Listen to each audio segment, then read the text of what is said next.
प्रिय मित्रों, नमो नमः। मैं संजय मौर्य इस YouTube चैनल संस्कृत कौमुदी में आप सभी लोगों का हार्दिक स्वागत करता हूं। मित्रों, शाम के 8 बज चुके हैं और हम लोग प्रतिदिन 8 बजे महाकवि भारवीकृत किरातार्जुनीयम के प्रथम सर्ग का क्रमशः अध्ययन कर रहे हैं और हम लोग पिछली कक्षा तक इसके क्रमशः 26 श्लोकों तक का अध्ययन कर चुके हैं और अब आज की कक्षा का इस 27वें श्लोक से अध्ययन प्रारंभ करना है। तो आप सभी लोग अपनी पुस्तक किरातार्जुनीयम के प्रथम सर्ग का 27वां श्लोक ओपन करके बैठ जाइए। चलिए हम लोग अध्ययन प्रारंभ करते हैं। तो एक बार पढ़ लेते हैं मित्रों हम लोग इसे कि निशम्य सिद्धिं दुष्टाम अपाकृति ततः ततस्तया विनियंतुम क्षमा निपस्य मन्यु व्यवसाय दीपिनी उदाजहार द्रुपदात्मजा गिरह। है ना। देखिए मित्रों, सबसे पहले तो हम लोग यहाँ पर यह डिसाइड कर लेते हैं कि यह कैसा श्लोक है। उपक्रम का श्लोक है, अर्थात भूमिका है। यह यद्यपि हम लोगों की शनिवार की कक्षा एक ही श्लोक चल पाई थी, है ना। तो जो उपक्रम के बीच में 2 श्लोक है उसमें से हम लोग एक श्लोक का अध्ययन कर चुके हैं। यह दूसरा श्लोक है, अर्थात वनेचर ने अपनी बातों को समाप्त कर लिया है। अब उस समाचार को सुन करके महाराज युधिष्ठिर द्रौपदी के घर में प्रवेश करते हैं और द्रौपदी से अपने सभी भाइयों के सामने ही उस बात को बताते हैं, है ना। उस समाचार को बताते हैं जो वनेचर ने महाराज युधिष्ठिर से कहा था। अब उस सारे इस वृतांत को सुन करके, समाचार को सुन करके उस द्रौपदी के अंदर क्या रिएक्शन होता है, उसकी क्या हालत होती है, अब आइए इस श्लोक में देखते हैं। तो क्रम का श्लोक है मित्रों, देखते हैं हम लोग। तो कह रहे हैं कि ततः, यहां से प्रारंभ कर लेते हैं। ततः अर्थात इसके बाद, यानी कि युधिष्ठिर के कह लेने के बाद। ठीक, यह अर्थ लगा ले हम लोग कि युधिष्ठिर के, है ना, युधिष्ठिर के कहने के बाद, ठीक। चूंकि युधिष्ठिर के कहने के बाद ही ये सारी प्रक्रियाएं प्रारंभ होती हैं, तो क्या हो रही है, करें निशम्य अर्थात सुनकर, सिद्धिम अर्थात सफलता को, अर्थात सिद्धि को, है ना, द्विषताम अर्थात शत्रुओं के, भाई युधिष्ठिर आदि सभी भाइयों का और द्रौपदी का शत्रु कौन है, दुर्योधन है। और जो वनेचर ने महाराज युधिष्ठिर को जो वृतांत बताया, वह कैसा वृतांत बताया, दुर्योधन की सफलता का वृतांत का उसने बताया, ठीक है ना। तो जब यह सफलता का, शत्रु के सफलता का जब वृतांत सुनी, तो वही कह रहे हैं कि युधिष्ठिर के कहने के बाद सुन करके सफलता, शत्रुओं की सफलता को सुनकर, फिर है ततस्तया। अब यहां पर चले आते हैं ततस्तया, अर्थात मित्रों कह लें कि शत्रुओं के द्वारा प्राप्त, अर्थात जब सुन लिया तो कह रहे हैं कि उनसे प्राप्त, यानी सुन लेने के बाद उनसे प्राप्त, क्या प्राप्त, तो कह रहे हैं कि अपाकृति, अर्थात जो यह सब सारी बातें सुनी तो उनसे प्राप्त, अर्थात शत्रुओं के द्वारा इनको प्राप्त हुआ क्या, अपाकृति, अर्थात मित्रों अपकार कह लें या फिर चाहे हम मनोविकार कह लें।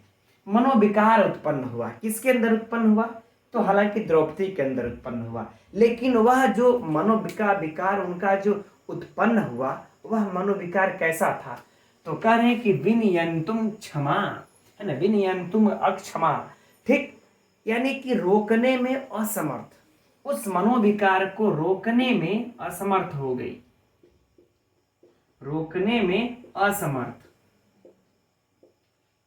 अर्थात जो सारी वृतांत को सुन करके, उन शत्रुओं की सफलता को, सिद्धि को सुन करके जो द्रौपदी के मन में जो विकार उत्पन्न हुआ, वह एकदम रोकने में उसको द्रौपदी असमर्थ थी। उस मन के विकार को, इस मन के विकार को रोक नहीं पाई, और जब असमर्थ हो गई तब क्या किया, वह द्रुपद आत्मजा अर्थात वह द्रौपदी ने क्या किया, तब वह द्रौपदी ने किया कि नृपस्य अर्थात राजा के, तो कौन से राजा के मित्रों, तो युधिष्ठिर के। यहां पर इस नृपस्य का अर्थ हो जाएगा युधिष्ठिर के, उस राजा युधिष्ठिर के मन्यु अर्थात क्रोध को, है ना, है ना, व्यवसाय दीपनी अर्थात उद्दत, यानी कि कह लें व्यवसाय यानी व्यवसाय को बढ़ाने वाली, यानी उद्योग को बढ़ाने वाली, क्रोध के उद्योग को, है ना, उद्दीपनी अर्थात बढ़ाने वाली, क्रोध के उद्योग को बढ़ाने वाली गिरह मने वाणी को, गिरह मने वाणी को उदाजहार मने बोली, है ना, क्या बोली, महाराज युधिष्ठिर के क्रोध को और बढ़ाने वाली वाणी को बोली। क्योंकि देखिए यहां पर करें क्रोध को बढ़ाने वाली, यानी क्रोध लाने वाली नहीं करें, क्योंकि सुनिए यहां पर महाकवि भारवी इसलिए ऐसा लिख रहे हैं कि क्रोध के उद्योग को बढ़ाने वाली, अर्थात कि जब इस प्रकार से शत्रु कपट के बाद इस तरह से नीति का छल आदि प्रयोग कर रहा है मित्रों, तो ये वृत्तांत सुन करके हर किसी के मन में क्रोध उत्पन्न होगा, लेकिन वह कितना होगा यह कहा नहीं जा सकता। तो यह सुन करके महाराज युधिष्ठिर के भी मन में क्रोध हुआ होगा। अब उसी क्रोध को, है ना, इसीलिए महाराज युधिष्ठिर के क्रोध के उद्योग को, ऐसा कि क्रोध के उद्योग को बढ़ाने वाली इनकी वाणी को वह बोली। ठीक, चलिए एक बार संपूर्ण अर्थ को देख लेते हैं हम लोग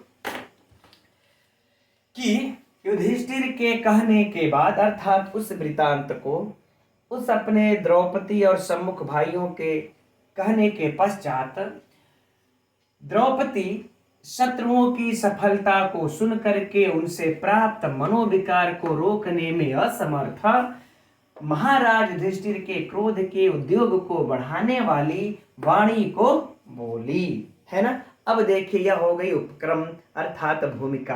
अब इसके बाद द्रौपदी की वाणी शुरू होती है, द्रौपदी का कथन शुरू होता है। लेकिन जो परीक्षा के लिए इसमें साहित्य से प्रश्न बनते हैं, हम लोग अब उसको देखते हैं।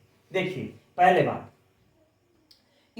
इन दो पंक्तियों से चलते हैं, है ना, कि द्रौपदी के मन में विकार किसको सुन करके हुआ, द्रौपदी के मन में विकार किसको सुन करके हुआ, तो शत्रुओं की सफलता को सुन करके हुआ, शत्रुओं की सफलता को सुन करके हुआ। प्रश्न को पलट देते हैं कि शत्रुओं की सफलता को सुन करके किसके मन में विकार हुआ, यह भी प्रश्न है। युधिष्ठिर के मन में, द्रौपदी के मन में, अर्जुन के मन में, या फिर भीम इत्यादि के मन में। तो मित्र एकदम नोट कर लीजिए, जब शत्रुओं की सफलता को सुनते हैं तो किसके मन में विकार उत्पन्न होता है, द्रौपदी के मन में विकार उत्पन्न होता है। एकदम महत्वपूर्ण प्रश्न, नोट कर लीजिएगा, ठीक है ना।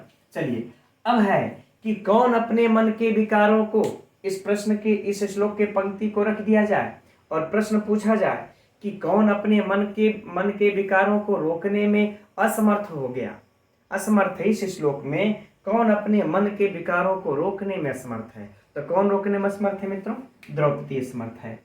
ऑप्शन में युधिष्ठिर इत्यादि भी रहेगा, राइट। चलिए अब इन इधर चलते हैं। महाराज युधिष्ठिर के क्रोध को बढ़ाने वाली वाणी को किसने कहा, यह तो प्रश्न पूछा जा चुका है, यह हमको इसमें नया प्रश्न नहीं क्रिएट कर रहे हैं, है ना, कि महाराज क्रोध के, युधिष्ठिर के क्रोध को बढ़ाने वाली वाणी को किसने बोला, तो किसने बोला मित्र, द्रौपदी ने बोला। द्रौपदी ने महाराज से कैसी वाणी को बोला, तो उनके क्रोध के उद्योग को बढ़ाने वाली वाणी को बोला, राइट। ठीक, अब ये मित्रों इससे हो गए साहित्य से प्रश्न, इससे ज्यादा अब नहीं पूछेगा।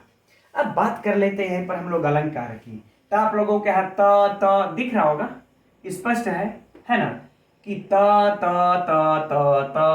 ठीक है, त ये दिखाई देख रहा, अर्थात वृत्ति अनुप्रास अलंकार है।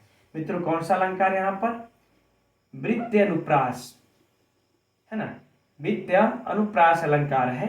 ठीक, यहाँ पर अलंकार यदि पूछा गया तब, बाकी और कोई नहीं। अब चलते हम लोग इसके व्याकरणात्मक टिप्पणी में। तो प्रारंभ करते हैं हम लोग निशम्य से। यह तो मित्रों बिल्कुल सरल सा है, अर्धनिद्रा में भी हल कर लेंगे आप लोग। निशम और फिर कत्वा और उसके बाद ल्यप लगा लेंगे, ठीक है ना, बन जाएगा निशम्य। यहाँ तो कोई समस्या नहीं। अब है आगे सिद्धिम। यहां पर मित्रों देखिए सिद्ध धातु है, सिद्ध धातु से कितिन प्रत्यय लगा लेंगे। कौन सा प्रत्यय मित्रों? कितिन प्रत्यय। और इसके बाद रूप चला लेंगे द्वितीय विभक्ति के एक वचन में, द्वितीय विभक्ति के एक वचन में रूप चल करके हो जाएगा सिद्धिम। तो यदि परीक्षा में पूछ दिया जाए सिद्धिम में कौन सा प्रत्यय है, तो कितिन प्रत्यय है ना। और यदि यह पूछा जाए कौन सा विभक्ति है, तो द्वितीय विभक्ति एक वचन है। अब आगे बढ़ते मित्रों इस द्विषताम की तरफ। फिर है अपाकृति। ये द्विषताम बड़ा ही महत्वपूर्ण है, पहले इसको हम लोग विस्तृत समझते हैं। देखिए यहाँ पर मित्रों द्विष धातु है ना, इस द्विष से क्या करेंगे, शत्रु प्रत्यय लगा लेते हैं। कौन सा प्रत्यय? शत्रु प्रत्यय है ना। एक है द्विषो अमित्रे सूत्र से। किस सूत्र से मित्रों? द्विषे अमित्रे सूत्र से, है ना। यह सूत्र है द्विषो अमित्रे, इस तरह से करके सूत्र है मित्रों। इस सूत्र से शत्रु के अर्थ में द्विष धातु से शत्रु प्रत्यय लगता है। किससे? यह भी नोट कर लीजिएगा, शायद इस हो सकता है परीक्षा में पूछ दे, है ना, कि द्विषताम में शत्रु प्रत्यय किस सूत्र से है, तो द्विषो अमित्रे सूत्र से है। किस अर्थ में लगा है, तो शत्रु अर्थ में लग करके द्विष धातु से शत्रु प्रत्यय लग करके क्या बन जाता है मित्रों? द्विषत, द्विषत बनता है। अब जब द्विषत बन जाता है तो इसका संज्ञा के तरह रूप चल पड़ता है, और जब संज्ञा के तरह इसका रूप चलता है तो हम लोगों को कहां पर, यहां षष्ठी विभक्ति के बहुवचन में बन जाता है मित्रों द्विषताम। क्या बन जाता है? द्विषताम। ठीक, अब किस सूत्र से षष्ठी होते मित्रों, तो यह भी जान लीजिए कि षष्ठी से, है ना, षष्ठी से यहाँ पर षष्ठी विभक्ति होती है। तो इस दुष्ताम पद के लिए मित्रों कई प्रश्न हम लोगों को परीक्षा में बनते हैं, उस पर चर्चा कर लेते हैं। पहला प्रश्न कि दुष्ताम में कौन सा प्रत्यय है, तो शत्रु प्रत्यय है। किस सूत्र से है, तो द्विषो अमित्रे सूत्र से है। किस अर्थ में है? अमित्र अर्थ में, है ना, द्विषो अमित्रे, अमित्र अर्थ में, अर्थात जो मित्र ना हो, शत्रु हो, इस अर्थ में। आगे कि दुष्ताम में कौन सी विभक्ति है, तो षष्ठी का बहुवचन है। आगे कि किस सूत्र से है मित्रों, तो षष्ठी से है। अब बताइए, इससे ज्यादा तो कुछ हमको नहीं लगता है कि अब बचा उसमें पूछने के लिए। आगे बढ़ते हैं, अब अपाकृति पर चलते हैं। अपाकृति, यहाँ पर विसर्ग लगा लेंगे। इस विसर्ग को यहाँ पर हम लोग क्या करेंगे, जिसका स हुआ रुक्त होकर के यहाँ पर लगा लेंगे।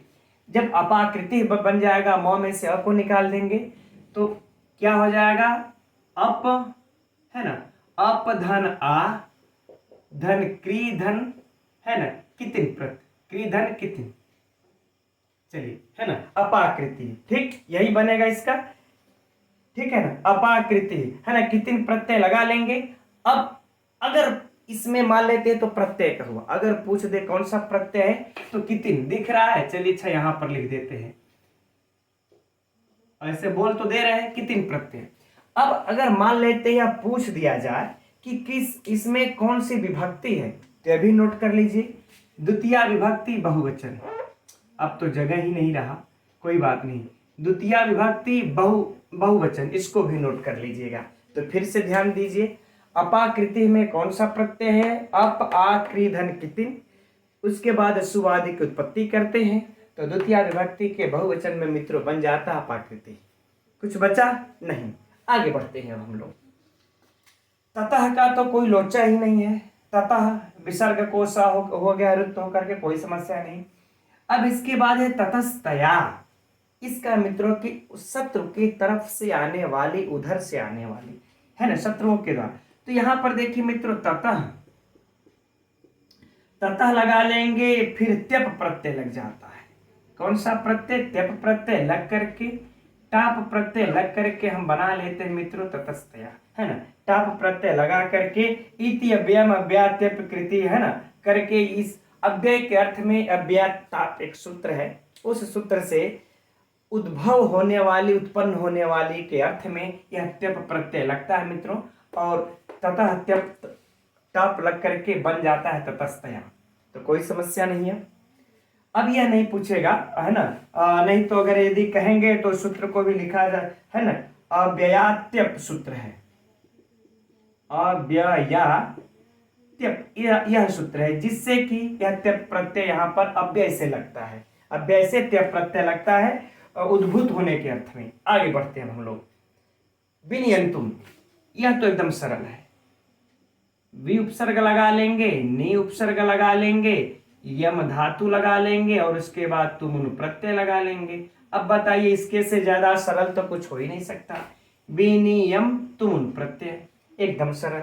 अब है विनियंतुम अक्षमा, या क्षमा नहीं है, अक्षमा है, म में से अ को निकाल देंगे, क्या हो जाएगा, अक्षमा। अब देखिए यहां पर क्या होगा कि क्षम धातु से अच टाप लगा लेंगे, पहले ऐसे लगा लेंगे। चलिए अच्छा, इस रंग से देख लेंगे, डिफरेंट हो जाएगा थोड़ा सा। क्षम धातु,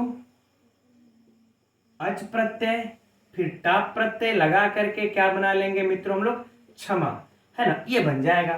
अब न क्षमा इति अक्षमा, यानी कि जो असमर्थ हो, तो मित्रों कौन सा समास हो जाएगा, नए तत्पुरुष समास। तो अगर समास पूछ दिया जाए तो नए तत्पुरुष समास, अगर व्युत्पत्ति पूछा जाए तो क्षम अच टाप। बताइए, कोई समस्या नहीं ना। हमारे विचार से मित्रों इस तरह से अध्ययन कर लेंगे, समय तो थोड़ा लगता है, हम लोग अधिकतम एक दिन में 2 श्लोक या फिर 3 ही श्लोक अध्ययन कर पाते हैं, लेकिन एक बात तो है कि अभी देखिए एग्जाम होने वाली इतना शीघ्र नहीं है, आप लोग परेशान मत होइए, एकदम आराम से पढ़ते रहिए, हर एक बिंदु पर पढ़ते रहिए, एकदम आप लोगों के अंदर कॉन्फिडेंस भी आएगा। ठीक, चलिए अब आगे बढ़ते हैं। नृपस्य, राजा अर्थात षष्ठी विभक्ति है, यहाँ पर तो मित्रों कुछ न कहना है न सुनना है। हाँ, ये जरूर प्रश्न है कि अगर पूछ दिया जाए इस पद को लेकर के यह किसके लिए आया है, तो मित्रों किसके लिए आया है, युधिष्ठिर के लिए आया है। ये महत्वपूर्ण है परीक्षा के लिए। ठीक, यह भी पूछ लीजिएगा, शायद मैं साहित्य में इसकी चर्चा नहीं कर पाया। अब है मन्यु व्यवसाय दीपिनी, है ना, यह है। ठीक, मन्यु व्यवसाय दीपिनी, तो मित्रों क्या हो जाएगा इसका, मन्युश्च व्यवसायश्च, पहले यहां पर देख लेते हैं। मन्युश्च व्यवसायश्च इतरेतर द्वंद्व, क्या हो जाएगा, इतरेतर द्वंद्व समास, है ना, बन जाएगा मन्यु व्यवसाय। अब इस मन्यु व्यवसाय का इस दीपनी के साथ समास हो जाएगा तयो द्वीपिनी, है ना, तयो दीपिनी इति मन्यु व्यवसाय दीपिनी, तयो, इन दोनों का, है ना। तो क्या हो जाएगा मित्रों, यहां पर अगर संपूर्ण में देख लिया जाए तो षष्ठी तत्पुरुष समास। कौन सा समास हो जाएगा, षष्ठी तत्पुरुष समास, कोई समस्या नहीं। अब यहां पर थोड़ा सा हम लोग इस व्यवसाय की व्युत्पत्ति को देख लेते हैं ना, यह व्यवसाय वाली व्युत्पत्ति को देख लेते हैं और दीपनी वाली को तब आगे बढ़ते हैं। ठीक, ये तो समास की बातें हो गई, लेकिन व्यवसाय की व्युत्पत्ति क्या होगी उसको देखते हैं। तो बी अवशो घन, बिल्कुल सरल सा है, बी उपसर्ग, अव उपसर्ग, सो लगाइए, फिर उसके बाद घ लगाइए, भाव में क्या हो जाएगा, व्यवसाय, कोई समस्या नहीं वहां पर। ठीक है, अब इसके बाद मित्रों बचता है कौन, दीपिनी, इसके भी व्युत्पत्ति को देख लिया जाए, है ना। तो दीपिनी की व्युत्पत्ति क्या हो जाएगी, दीप धातु हो गई हमारी, दीप से हम लोग कौन सा प्रत्यय लगा लेंगे, ऋच प्रत्यय लगा लेंगे, और फिर इस ऋच प्रत्यय के बाद फिर ऋणी लगाएंगे, तब गिप लगाएंगे। चलिए, ऋणी और इसके बाद मित्रों गीप हम लोग लगाते हैं। चूंकि ऋणी प्रत्यय जब लगा देते हैं ना, तो यहां पर यह नकारांत हो जाता है। ठीक, चलिए गीप। अब थोड़ा सा इसका प्रोसेस मित्रों लंबा है, एकदम थोड़ा सा महत्वपूर्ण होगा, इसको नोट कर लीजिएगा, दीप ऋच ऋणी गीप। क्योंकि जब ऋणी प्रत्यय लगा देते हैं तो न इसके अंत में आ जाता है, और जब न अंत में आ जाता है तो मित्रों कौन सा सूत्र है कि ऋदंत और नांत शब्दों से ऋण्यभ्यो करके एक सूत्र आता है, उस सूत्र से यहाँ पर गीप प्रत्यय हो जाता है स्त्रीलिंग की विवक्षा में ना। तो चलिए छोड़ देते हैं उस सूत्र को, वह नहीं पूछा जाएगा, बस इतना याद रखते हैं। दीपिनी, हाँ, इसके बाद जब इसका रूप भी चला लेंगे, सुवादि की उत्पत्ति तो करना होगा ना, तो जब रूप चला लेंगे तो द्वितीय विभक्ति के बहुवचन में इसका बन जाएगा द्विपनी। ठीक, विसर्ग को रुत्व हुआ है, विसर्ग यहां पर लगा लेंगे, दीपनी बन जाएगा। राइट। तो अगर यहां तक मित्रों थोड़ा सा लंबा इस पद का हुआ व्याख्या कि मन्यु व्यवसाय में अगर समास पूछे तो इतरेतर द्वंद, पूरे में पूछ ले तो षष्ठी तत्पुरुष, व्यवसाय की व्युत्पत्ति पूछ ले तो बी अवशोभ है, दीपनी की व्युत्पत्ति पूछ ले दीप बड़ी चिड़ीनी गीत द्वितीय विभक्ति बहुवचन। अब बताइए क्या बचा, कहां से प्रश्न आ सकते हैं, है ना? कॉन्फिडेंस आया? आगे बढ़ते हैं। उदाजहार, चलिए उदाजहार, तो ये तो सरल है मित्रों। उद उपसर्ग पहले लगाना पड़ेगा हम लोगों को, इसके बाद आ उपसर्ग को लगाना पड़ेगा और ह्री, इसके बाद ह्री धातु को लगा लेंगे और लिट लकार लगा लेंगे और लिट लकार के बाद क्या हो जाएगा? प्रथम पुरुष एक वचन, प्रथम पुरुष एक वचन, उद आ ह्री लिट प्रथम पुरुष एक वचन। लेकिन महत्वपूर्ण परीक्षा के लिए याद रहे, पूछा जा चुका है संभवतः यह प्रश्न। अब आगे बढ़ते हैं। द्रुपद आत्मजा, द्रुपद आत्मजा, तो पहले हम लोग मित्र आत्मजा की व्युत्पत्ति देख लेते, फिर इन दोनों में समास देखा जाएगा, है ना? तो आत्मजा की व्युत्पत्ति क्या हो जाएगी? आत्मन जन धन ड धन टा, आत्मन धन जन धन ड प्रत्यय होगा पहले ना, ड, फिर क्या हो जाएगा मित्रों? टा। आत्मजा, पहले तो आत्मन लगा देंगे, ड उत्पन्न होने के अर्थ में कोई समस्या नहीं, सभी लोग जानते हैं जन धातु से, है ना? अब इसके बाद हो जाएगा टाप, बन जाएगा मित्रों क्या? आत्मजा। क्या बन जाएगा? आत्मजा। अब द्रुपद आत्मजा यानी कि द्रुपदस्य आत्मजा, है ना? आत्मना, इसका तो अर्थ हो जाएगा कि आत्मनः जाता इति आत्मजा, है ना? आत्मनः जाता इति आत्मजा, आत्मन जन धन ड धन टा। लेकिन जब द्रुपद को इसके साथ समास लगेंगे करने तो हो जाएगा द्रुपदस्य आत्मजा इति द्रुपदात्मजा। तो कौन सा समास मित्र? षष्ठी तत्पुरुष समास। अब बताइए कोई समस्या नहीं।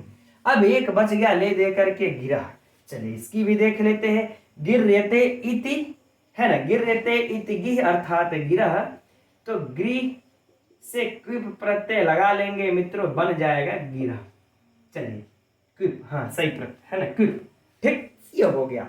अब बताइए मित्रों इसमें कुछ व्याकरणात्मक टिप्पणियों में से ऐसा कुछ शेष बचा जिससे कि इस पर हम लोगों की दृष्टि न पड़ी हो? मेरे विचार से तो नहीं। अब हम लोग बढ़ते हैं आगे। कुछ शेष तो नहीं रह गया मित्रों। अब इसमें हम क्या कहें कि कौन पूछा जा सकता है?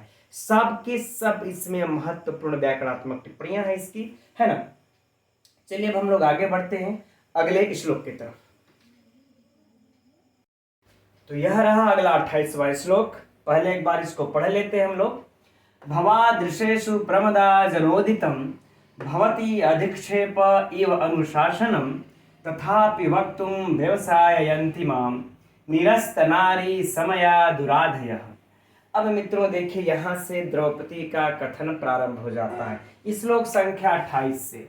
एकदम यहाँ पर अपनी पुस्तक में भी या अपना नोट्स तैयार कर रहे होंगे तो वहाँ भी इस द्रौपदी का नाम नोट कर लीजिएगा। यहाँ से द्रौपदी का कथन प्रारंभ हो जाता है। अब अभी हम लोगों ने अध्ययन किया कि महाराजा युधिष्ठिर के क्रोध को बढ़ाने वाली वाणी को बोली कौन? द्रौपदी। तो देखिए वह कहाँ से प्रारंभ करती हैं? सबसे पहले वह द्रौपदी उस महाराजा युधिष्ठिर से क्या कहती हैं? अब देखते हैं इस श्लोक में। तो कह रही हैं सबसे पहले कि भवादृशेषु, भवादृशेषु अर्थात आप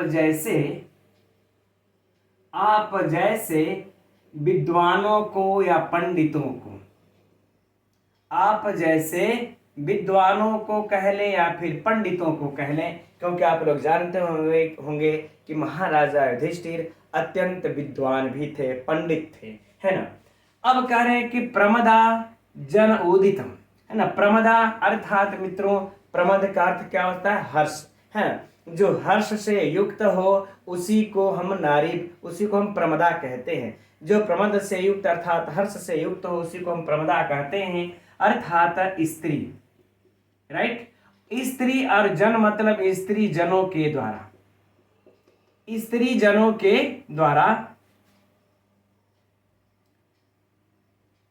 उदितम माने कहे, है ना। उदितम अर्थात कहे स्त्री जनों के द्वारा कहे गए, है ना। ठीक, स्त्री जनों के द्वारा कहा गया। अब है भवती अधिक्षेप एव अनुशासनम।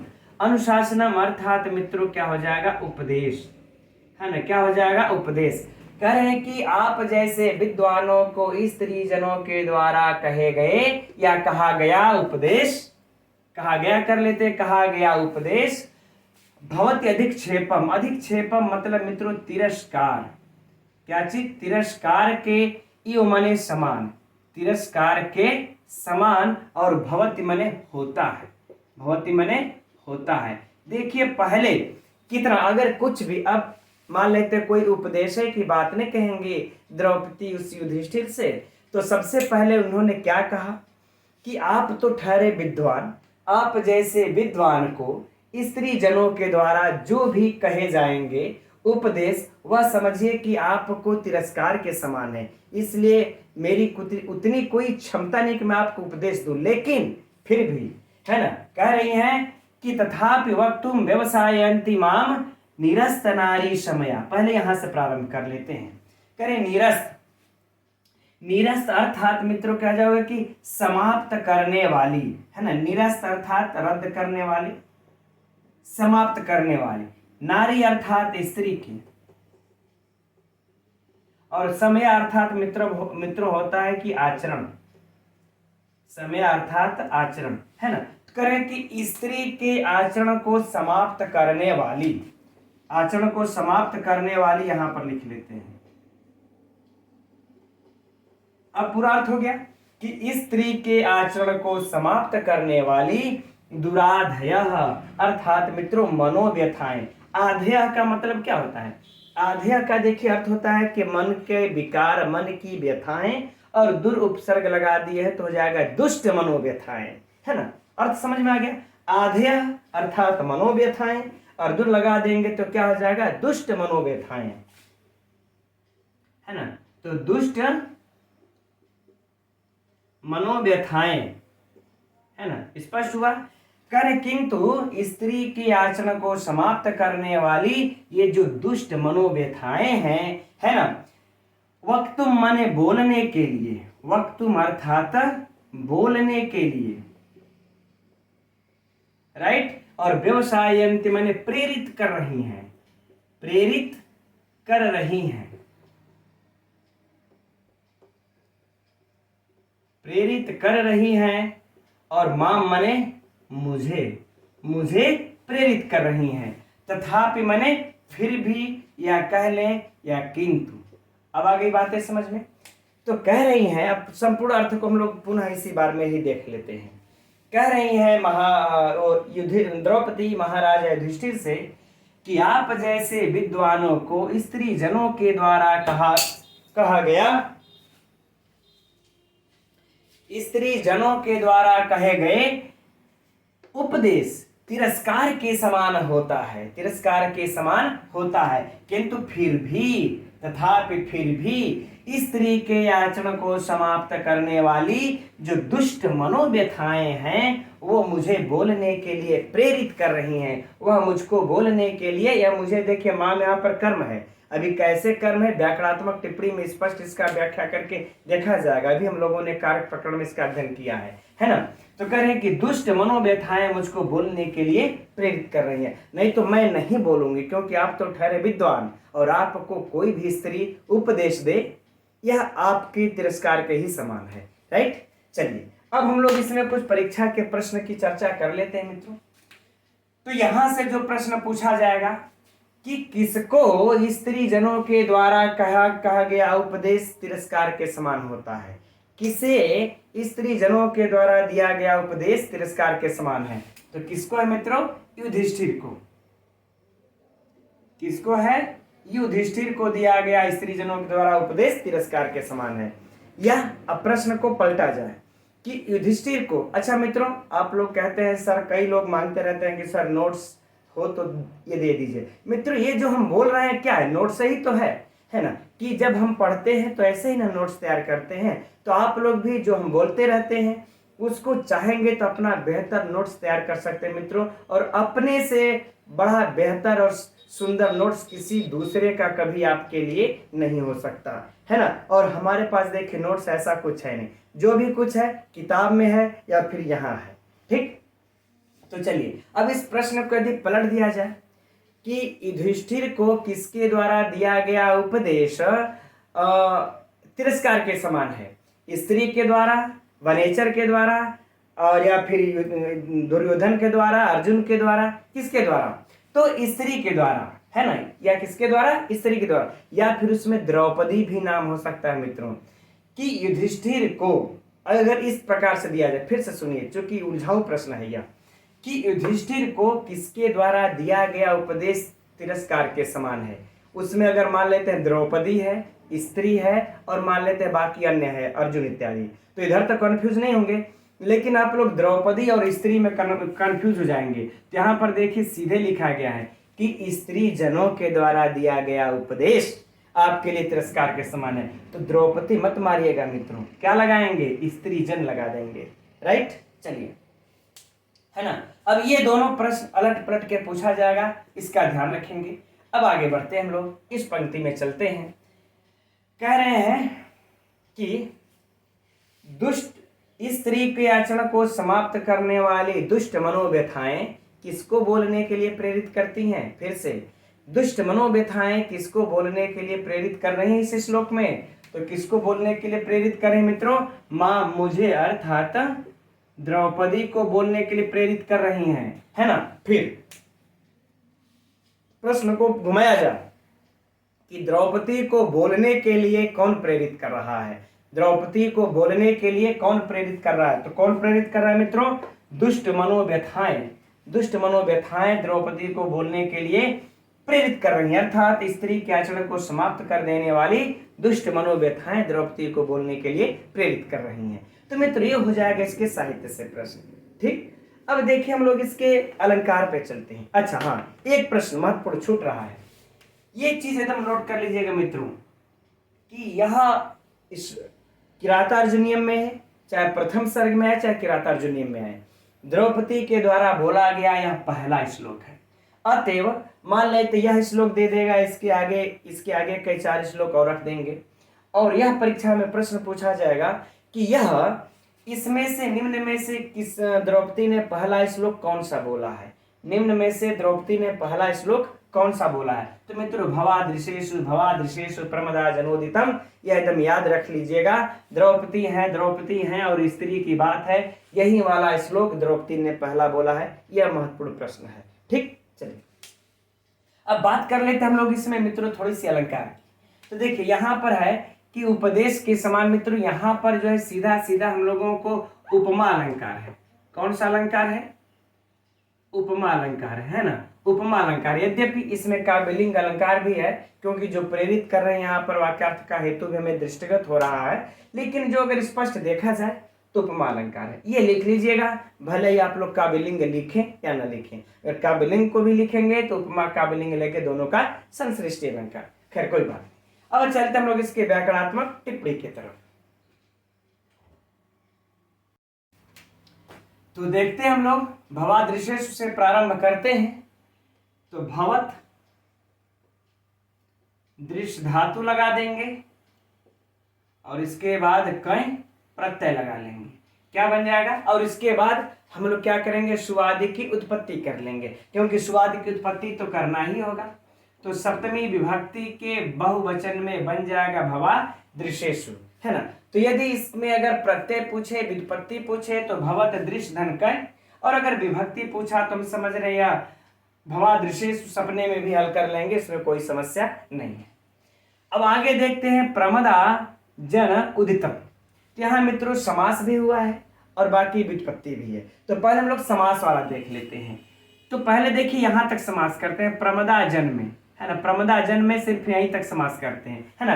तो प्रमदा चासव जनश्च, प्रमदा चासव जनश्च, अर्थात मित्रों कौन सा समास हो जाएगा?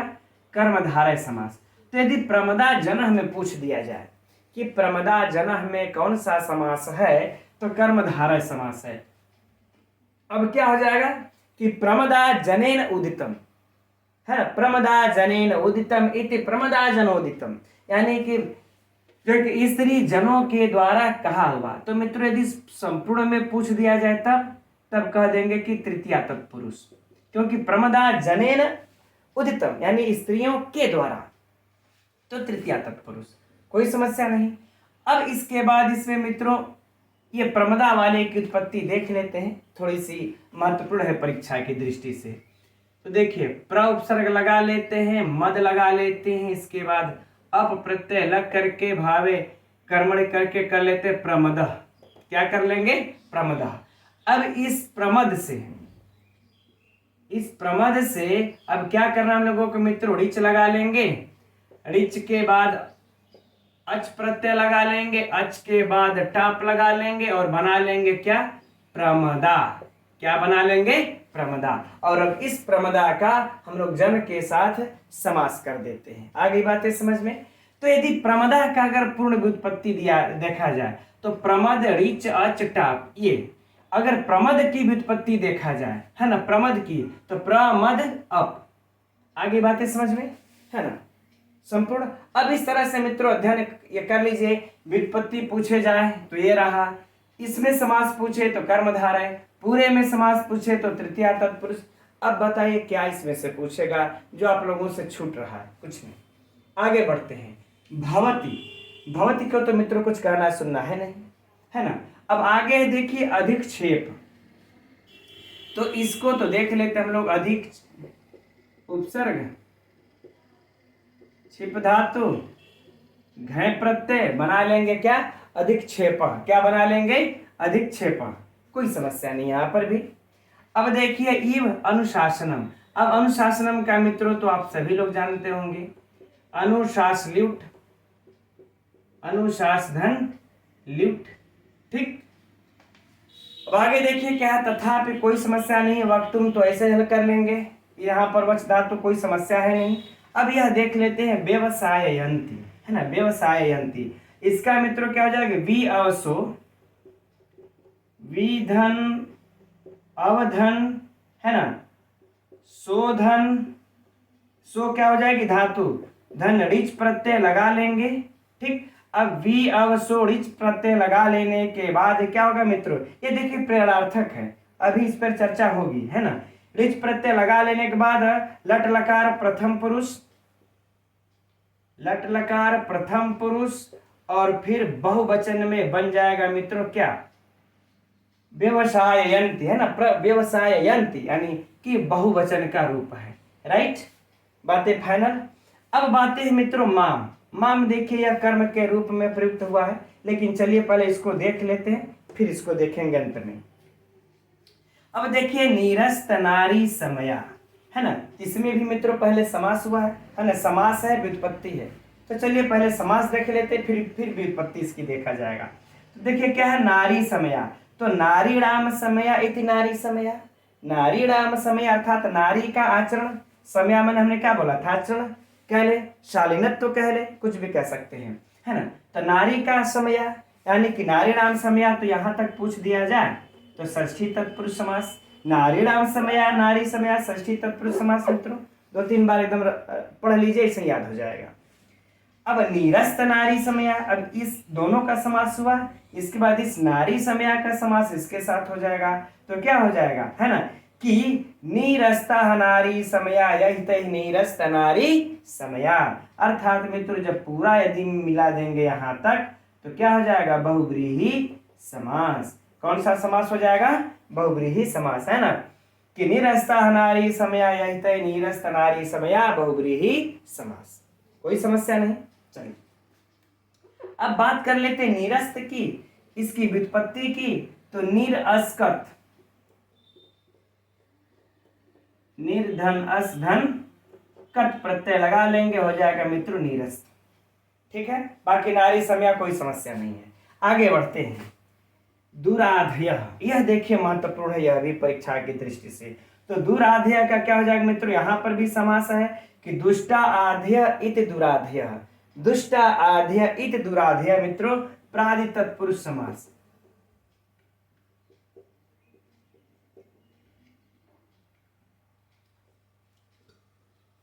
प्रादि तत्पुरुष समास। तो मित्र ये चीज हम लोगों को याद रख लेना है, क्योंकि दुराधियम अगर पूछ दिया जाएगा तो हम लोगों को लगेगा यार कहीं बहुब्रीहि तो नहीं है, या फिर अन्य कोई समास जैसे अव्ययी भाव इत्यादि तो नहीं है, इसलिए एकदम नोट कर लेना है यहाँ पर प्रादि तत्पुरुष समास है। कंफर्म। चलिए अब लेकिन यहाँ पर आध्या की थोड़ी सी व्युत्पत्ति अगर देख लिया जाए। अच्छा, इसके बाद सुआद की उत्पत्ति भी करते हैं, तो प्रथमा विभक्ति के बहुवचन में समास कर करके प्रथमा विभक्ति के बहुवचन में बन जाता है मित्र दुराधिया। अब व्युत्पत्ति पर एक दृष्टि डाल लेते हैं। दुर उपसर्ग लगा लीजिए, आ उपसर्ग लगा लीजिए, धा धातु लगा लीजिए, की प्रत्यय लगा लीजिए, है ना। की प्रत्यय लगा करके मित्र क्या बना देंगे, दुराधय, है ना। अब इसके बाद हो जाए इसमें प्रादि। तो यदि आप लोगों से व्युत्पत्ति पूछे तो हाई लगा लीजिए, है ना। दुर का आधा की, है ना, आध्या का आधा की, ठीक। और यदि आपसे कहीं समास पूछ दिया तो प्रादि तत्पुरुष, और संपूर्ण में विभक्ति पूछ दिया तो प्रथमा विभक्ति का बहुवचन। अत्यंत महत्वपूर्ण है ये। अब मित्रों हम लोग बात करते हैं इस माम की, जिसकी कि हम लोग पीछे छोड़ आए हैं। तो देख लेते इस माम को। तो देखिए मित्रों, बात यह है कि संस्कृत में किसी भी क्रिया का देखिए दो रूप होते हैं। हम लोग इसकी चर्चा यद्यपि कारक प्रकरण की कक्षा में कर चुके हैं, लेकिन चलिए एक बार पुनः यहाँ पर करके उस सूत्र को यहाँ पर सिद्ध कर लेते हैं। तो आप, हालांकि बड़ा ही कठिन टॉपिक है, आप लोगों को हम उम्मीद करते हैं कि समझ में आ गया हो, लेकिन एक दो लोगों के कमेंट्स आए थे कि सर समझ में नहीं आया, इसको फिर से समझा दीजिए। तो चलिए आ गया तो थोड़ी सी चर्चा भी ये कर लेंगे। लेकिन कमेंट्स से मित्रों मुझे याद आया कि देखिए कुछ लोग हम समझ रहे हैं कि बिना वजह का जो कक्षा के टाइम में होता है, बिना वजह के फालतू कमेंट्स कर रहे हैं, है ना। तो देखिए आप लोगों से मेरा विनम्र निवेदन है कि कोई कुछ भी बोले, अगर उलझने वाली बात को, तो आप लोगों को उसका प्रत्युत्तर नहीं देना है ना। सिर्फ आप लोग वही कमेंट्स कीजिए जो कि पढ़ाई लिखाई से संबंधित हो, या फिर इसमें जो हम प्रश्न पूछ रहे हैं उससे संबंधित हो। अगर वगैरह इधर उधर की फालतू कोई कमेंट्स नहीं। और अगर कोई करता भी है तो उसका आप लोगों को उत्तर नहीं देना है तो नहीं देना है। अगर आप लोग मेरे एकदम आइडियल कह ले आदर्श मित्र हैं, आदर्श भाई हैं, आदर्श बहन हैं, तो प्लीज आप लोग किसी के भी फालतू कमेंट्स पे कोई टिक्का टिप्पणी नहीं करना है, सिर्फ अध्ययन करना है ना। बाकी अगर हाँ जरूरत पड़े तो इसमें जो क्वेश्चन आंसर है उस पर एकदम बिल्कुल कमेंट्स कीजिए, आप लोगों का स्वागत है। क्योंकि यदि आप लोग ऐसा यदि करते हैं मित्रों तो फिर से उस दिन वाली कहानी दोहराई जाएगी, और हम नहीं चाहते हैं, ठीक है। और बाकी लोगों को छोड़ देने दीजिए, वो क्लास अगर डिस्टर्ब करते हैं तो उनके लिए हम हैं। दृष्टि पड़ती है तो एक बार दो बार छोड़ देते हैं, नहीं तो फिर उनको देखे तो देखिए मैंने उसको किया, खैर छोड़ दे। ये मेरा निवेदन है, इसको मानिएगा आप लोग। अब देखते हैं मित्रों यहाँ पर इस माम के ऊपर चर्चा कर लेते हैं। तो देखिए माम यहाँ पर कर्म है, क्या है यहाँ पर कर्म है ना। अब देखिए आप लोगों को, हाँ बात कर रहे थे हम लोग कि संस्कृत में जो ये क्रिया होती है दो रूप में इनका प्रयोग होता है। अब इसको हम मिटा दे रहे हैं, यहाँ पर इसकी कोई आवश्यकता नहीं है। निरस्त नारी समया, हाँ इसकी कोई यहाँ पर आवश्यकता नहीं है, इसको मिटा कर कहीं पर समझते हैं। देखिए एक तो होता है मित्रों हम लोगों का क्या, साधारण वाक्य। एक क्या होता है, साधारण वाक्य, है ना। और एक क्या होता है, प्रेरणार्थक। यह विस्तृत मित्रों वहां पर चर्चा हो चुकी है, लेकिन यहाँ पर पुनः चलिए अपने हिसाब से कुछ और सरल शब्दों में समझते हैं। साधारण वाक्य जैसे क्या हो गया, है ना। साधारण वाक्य में हो जाएगा कि अहम गच्छामि, मैं जाता हूं, अहम गच्छामि, है ना, अहम गच्छामि, अहम गच्छामि, मैं जाता हूं। अर्थात इसका हिंदी क्या हो जाएगा मित्रों कि मैं जाता हूं, मैं जाता हूं। यह कैसा वाक्य मित्रों, एकदम से साधारण सा वाक्य है। अब इसी को जब प्रेरणार्थक में हम लोग जब ये बना लेते हैं तो क्या हो जाएगा कि सह माम गमयति, ठीक है ना, माम गमयति, माम गमयति। मान लेते हैं किसी को कर्ता भी रख लेते हैं सह, यानी कि अब इसका हिंदी क्या हो जाएगा कि वह मुझे जाने के लिए, वह मुझे जाने को प्रेरित कर रहा है, वह मुझे जाने को प्रेरित कर रहा है, जाने को प्रेरित कर रहा है ना। अब यहां पर मित्रों देखिए, यहां पर तो ये अपने से जा रहा है तो साधारण वाक्य, और जब उसे कोई प्रेरित कर रहा है तो क्या हो जाता है, उससे कोई प्रेरित कर रहा है। तो यह जो अहम कर्ता था, यह अहम क्या है यहाँ पर, कर्ता। यह अहम क्या है, कर्ता।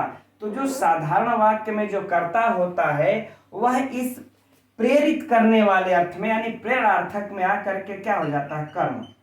क्या हो जाता है, कर्म।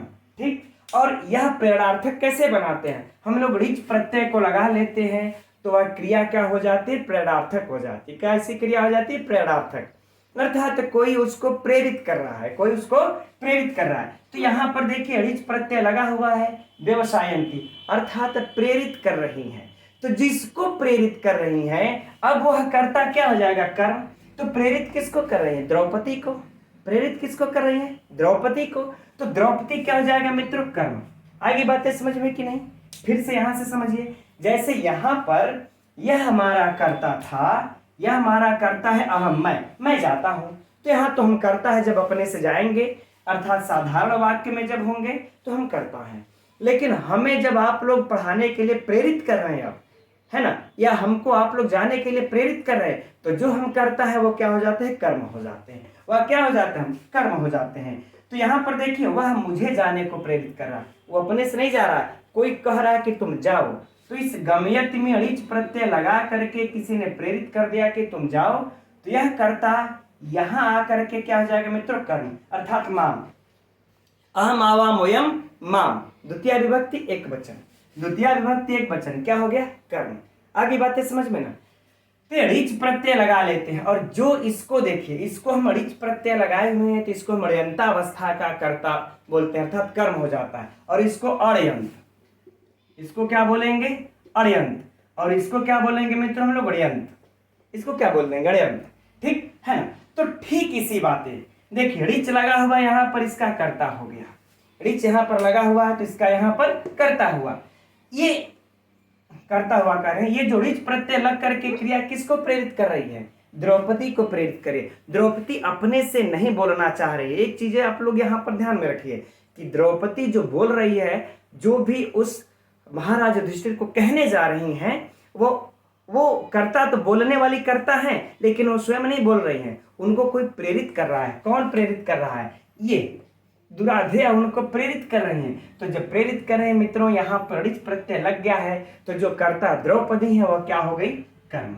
आगे बातें समझ में ना। चलिए, ठीक इसी प्रकार से जैसे यहाँ पर प्रेरित हुआ तो यह कर्म हो गया। अब देखिए, जब कर्म हो गई तो किस सूत्र से कर्म होंगी, हम लोगों ने पढ़ रखा है मित्रों, गति बुद्धि प्रत्यवसानार्थ शब्द कर्मा कर्म काड़ा मणि कर्ता सड़क, है ना, कि गति अर्थक, बुद्धि अर्थक, प्रत्यवसानार्थ, गति बुद्धि प्रत्यवसानार्थ, शब्द कर्मक अकर्मक, इनकी अण्यन्तावस्था का कर्ता जब अण्यन्तावस्था में जाता है तो वह कर्म हो जाता है। तो यहाँ पर जाकर के मित्रों यह क्या हो गई, कर्म। और जब कर्म हो जाता है तो कर्मणि द्वितीया समुस में द्वितीय विभक्ति लगा देते हैं।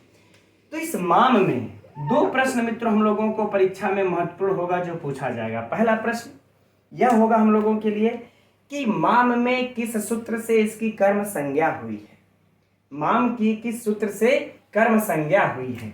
तो मित्रों जब यदि कर्म संज्ञा की अगर यहाँ पर बात करें तो हम लोग सीधे सीधे एक लाइन में लिखेंगे, गति बुद्धि प्रत्यवसानार्थ शब्द कर्मा कर्म कर्ता मणि काड़ा सव, ये इस वाले सूत्र से इसकी कर्म संज्ञा हुई, गति बुद्धि प्रत्यवसानार्थ से। और क्योंकि इस सूत्र के द्वारा अवस्था का कर्ता अण्यन्ता में कर्म हो जाता है। अब जब यह कर्म हो जाएगा तो माम में मित्रों कौन सी विभक्ति है, द्वितीय विभक्ति है। और जब माम में द्वितीय विभक्ति तो किस सूत्र से होगी, तो मित्रों जब जब कर्म होगा तब तब कर्मणि द्वितीय आकर के उसको द्वितीय विभक्ति कर देगी। यहाँ पर कौन सा आ जाएगा, कर्मणि द्वितीय से द्वितीय विभक्ति हो जाएगी, राइट। ठीक, तो ये हम लोगों का मित्र दो परीक्षा के लिए महत्वपूर्ण प्रश्न है, और आप लोग एकदम तैयार रहिएगा। जब हम इसका फिर प्रश्नोत्तरी जब लेंगे तब इस प्रश्न को मैं जरूर रखूंगा, है ना। तो अब आज मित्रों इतना ही रहने देते हैं, अत्यंत थकान सी होने लगती है। और आप लोगों को मित्रों अब कक्षा कैसी लगती है, कमेंट्स आप लोग कक्षा समाप्ति के पश्चात भी कर सकते हैं, क्योंकि वही मेरे एनर्जी का स्रोत है। और हाँ, प्लीज़ आगे से आप लोग सभी लोग इस बात का ध्यान रखेंगे कि आपस में कमेंट्स के द्वारा न उलझें और ना ही उलझने दें, क्योंकि इससे मित्रों यहाँ पर टेंशन मेरे होने लगती है, और जब यहाँ से होने लगती है तो फिर आत्मा व्यथित होने लगती है। चलिए अच्छा ठीक है, अब हम लोग कल मिलते हैं 3 बजे व्याकरण की कक्षा के साथ। तब तक के लिए मित्रों, नमो नमः।